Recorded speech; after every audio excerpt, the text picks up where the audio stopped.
What would be some of the risks of lens replacement when compared with some of the other treatments that you offer?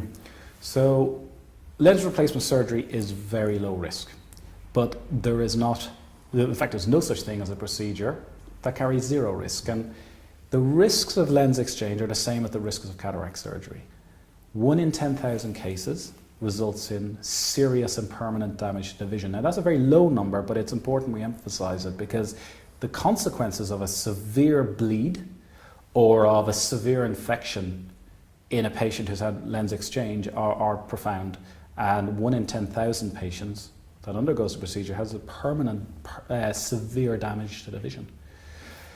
The risk of that happening in both eyes has been estimated at around 1 in 12 million. So vanishingly rare indeed, but it's very important that we're duty bound to inform patients of that fact before surgery. So that's probably the main thing people worry about and that we would worry about with lens exchange.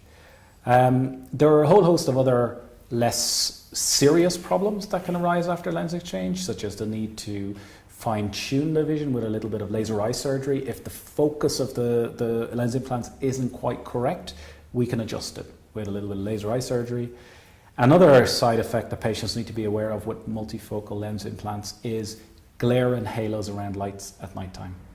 And if you haven't told the patient about this beforehand, they will tell you very, very quickly, because it's quite a spectacular phenomenon where at night time, for the first day or two after having these lens implants put in, when you look at a light, a car headlight or a street light, it'll have a series of rings around it, and what you're actually seeing is the different focal points of the lens.